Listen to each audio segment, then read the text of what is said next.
दोस्तों नमस्कार।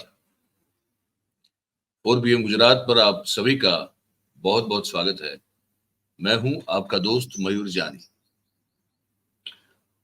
दोस्तों इस वीडियो में हम आपको कुछ ऐसी बात बताने जा रहे हैं जो पहली बार जब हमने सुना तो हमको भी जो है गले से नीचे नहीं उतरा। हमने कहा ये तो कैसे हो सकता है। पर फिर जब थोड़ी छानबीन की, थोड़ी जांच की, कुछ लोगों से बात की और इसको फिर जब पुख्ता किया तो समझ में आया कि नहीं, बात तो बहुत सही है और जानकारी जो मिली है वो काफी हद तक सच्ची है। तो फिर हमने सोचा कि वो आप तक पहुंचाए। गर्मी का जो पारा है ये अहमदाबाद में तो अभी मतलब इतना खतरनाक है कि क्या कहें कि जो फैन चालू है, उधर इस तरफ एसी चालू है, लेकिन फिर भी पसीना जो है हमको वो लगातार आ रहा है। तो बीच बीच में अगर पहुंच ले तो आप जो है इसको बेयर कर लीजिएगा, ठीक है। खबर हम आपको ये बताना चाहते हैं इस वीडियो में। आप सबको आपके ध्यान पर बात आई होगी कि अभी कुछ ही दिन पहले, 2-3 दिन पहले ही हमारा जो इफ्को है, इफ्को IFFCO इफ्को है ना, तो इफ्को के डायरेक्टर्स की और उनके चेयरमैन की का चुनाव था। और सबसे बड़ा वो एक ऑर्गेनाइजेशन है जो कि किसानों के खाद के लिए और सबके लिए जो है वो काम करता है और देश का बहुत ही अग्रिम पंक्ति का वो एक ऑर्गेनाइजेशन है जिसको लेकर ये कहा जाता है कि कम से कम उसका जो टर्नओवर है वो 60,000 करोड़ के ऊपर का है। मतलब कि बहुत बड़ा रेपुटेड एक वो कोऑपरेटिव ऑर्गेनाइजेशन है, सहकारी संस्था है अगर हिंदी में कहें तो। अब आप सब ये भी जानते हैं कि देश में एक समय ये था कि जब सहकारी क्षेत्र में कांग्रेस का बड़ा दबदबा हुआ करता था और पिछले कुछ 10-12-15 साल से उस दबदबे को तोड़कर भारतीय जनता पार्टी ने अपना दबदबा कायम कर लिया है। आप सब ये भी जानते हैं कि देश के पहले सहकार मंत्री जो है वो अमित शाह साहब बने हुए हैं। ऐसे में गुजरात में एक ऐसी घटना हुई, थोड़ा इसको गौर से सुनिएगा। गुजरात में एक ऐसी घटना हुई कि जिसको देखते हुए हम चौंक उठे, हम नहीं बहुत सारे लोग चौंक उठे, क्योंकि इफ्को के डायरेक्टर की ये जो चुनावी प्रक्रिया थी उसमें गुजरात से भारतीय जनता पार्टी के ही 2 लोगों ने अपने नामांकन भरे।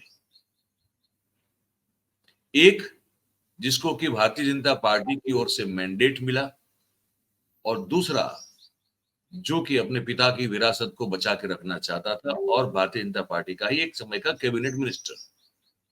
2 लोगों ने, एक ने पार्टी के मैंडेट के चलते नामांकन भरा, दूसरे ने बगावत करते हुए एक तरह से कहे तो नामांकन भरा। एक का नाम जो पार्टी के मैंडेट से था वो था बिपिन पटेल, मतलब कि उसको बिपिन गोता के नाम से जानते हैं। गोता अहमदाबाद में एक SG हाईवे से सटा हुआ एक रिहायशी इलाका है जिस इलाके का नाम जो है वो गोता है। बिपिन पटेल वहां वर्चस्व रखते हैं, इसलिए वो बिपिन गोता के नाम से जानते हैं, वो जाने जाते हैं। इसकी उनकी एक और पहचान है जो मैं बाद में बताता हूं आपको। तो बिपिन पटेल ने CR पाटिल से जो मैंडेट मिला उस मैंडेट के चलते इफ्को के चुनाव में डायरेक्टर के हैसियत से चुनाव लड़ने के लिए नामांकन भरा। दूसरी ओर सौराष्ट्र में एक समय के बहुत ही कद्दावर सहकारी नेता विठल रादड़िया जब अब तो नहीं रहे, उनके जो सुपुत्र हैं जयेश रादड़िया, जो कि राजकोट डिस्ट्रिक्ट कोऑपरेटिव बैंक के भी वहां पे चेयरमैन है उनके पिता की जगह, उन्होंने भी इफ्को में डायरेक्टर के लिए चुनाव का नामांकन पत्र भरा। तो हम बड़ी सोच में पड़ गए कि बिपिन पटेल को अगर भारतीय जनता पार्टी में CR पाटिल के द्वारा अगर मैंडेट दिया गया है चुनाव में खड़ा कर रहने के लिए, तो फिर जयेश रादड़िया कैसे इनके खिलाफ चुनाव लड़ सकते हैं। और दूसरी बात जो मैं आपको बताना चाहता हूं ये है कि वो बिपिन पटेल जिसको भारतीय जनता पार्टी का मैंडेट मिला वो अमित शाह साहब के साड़ू भाई। वो अमित शाह साहब जो कि देश के गृह मंत्री हैं और सहकारिता के भी मंत्री हैं। वो अमित शाह साहब के ये बिपिन पटेल जिसको भाजपा का मैंडेट मिला था, वो साड़ू भाई हैं उनके।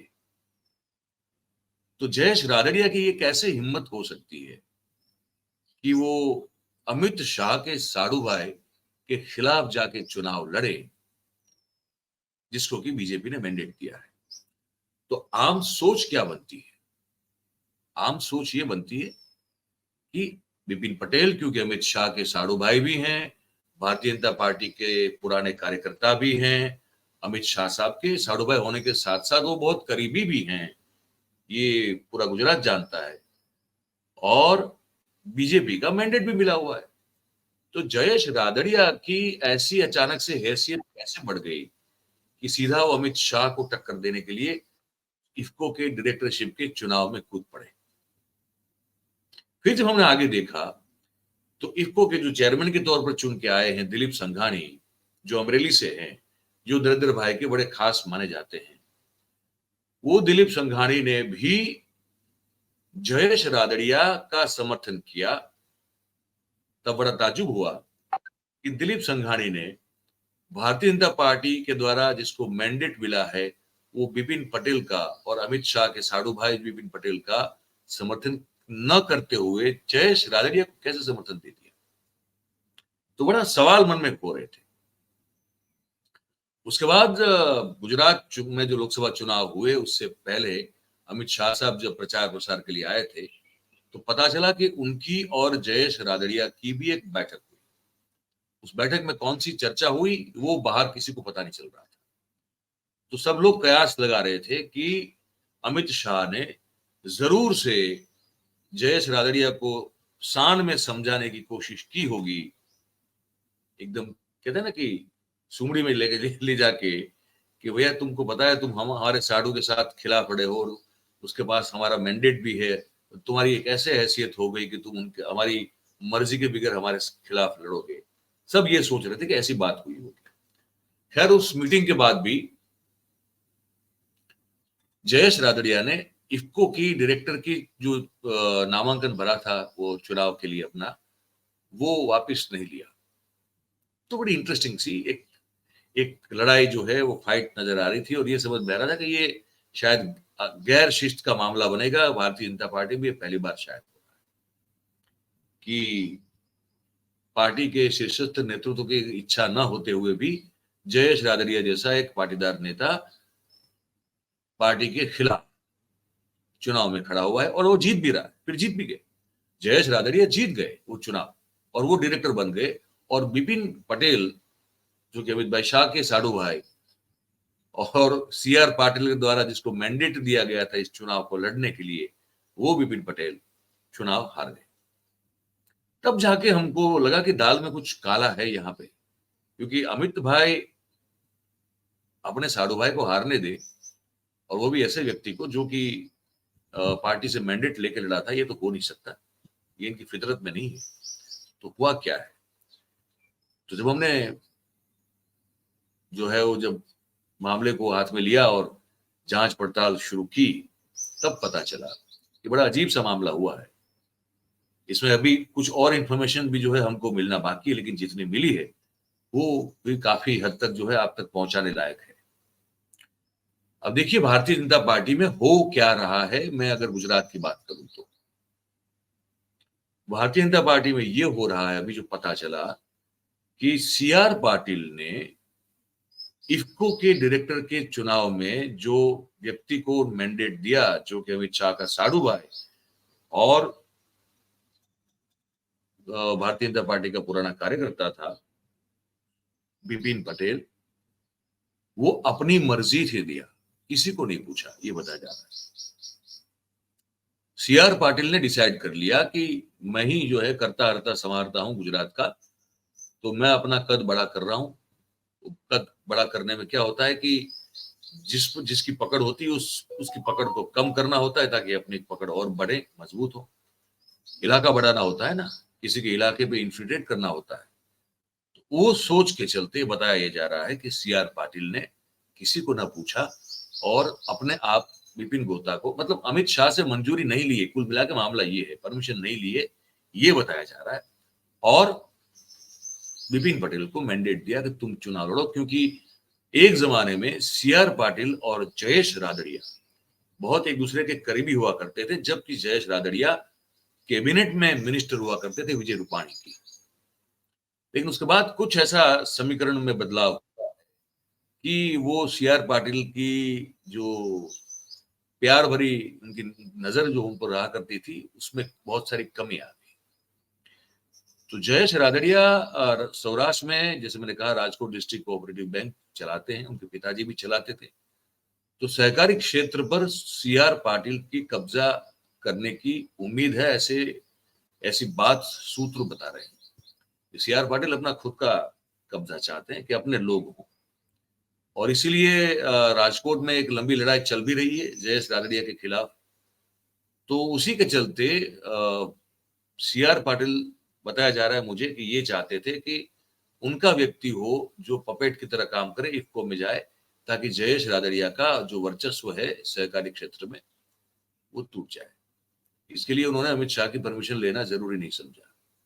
और जब अमित शाह को ये पता चला तो उन्होंने बहुत, जिसे कहते हैं ना कि एकदम चतुराई से, कुछ भी किए बगैर, उन्होंने दिलीप संघानी से बात की और पूरा चित्र समझा, और फिर जो है वो जयेश रादड़िया से मिले, और उसके बाद उनको यही पूछा जो मुझे कल पता चला, कि अमित शाह ने उस बैठक में जयेश रादड़िया से एक बात पूछी कि क्या आपके पास इफ्को के डायरेक्टर के तौर पर चुने जाने के लिए जरूरी वोट्स हैं क्या?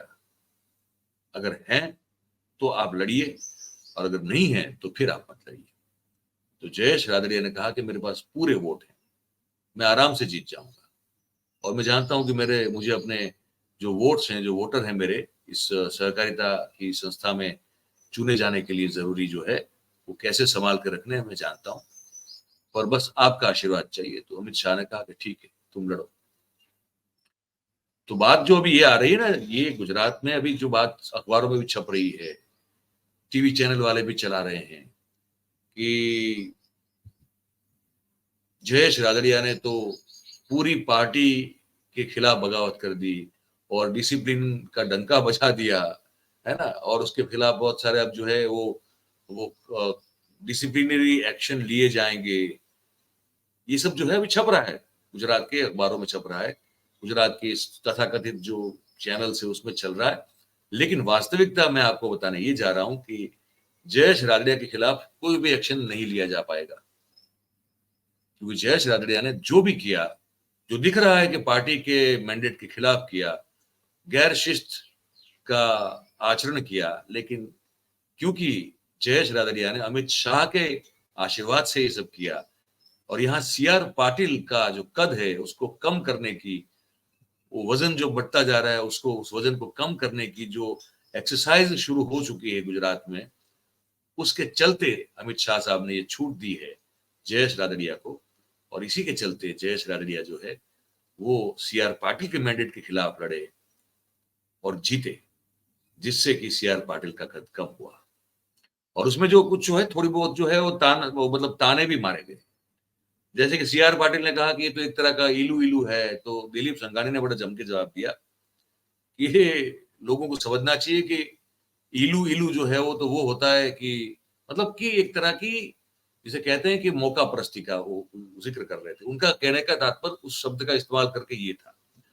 तो दिलीप संघानी ने जवाब दिया कि भाई, मौका परस्ती तो वो होती है कि सुबह कांग्रेस में जो लोग होते हैं सालों से, वो दोपहर को इस्तीफा देते हैं और शाम को भारतीय जनता पार्टी में जुड़ते हैं, और तुरंत तो या तो टिकट मिल जाती है या तो उनको कोई पद मिल जाता है।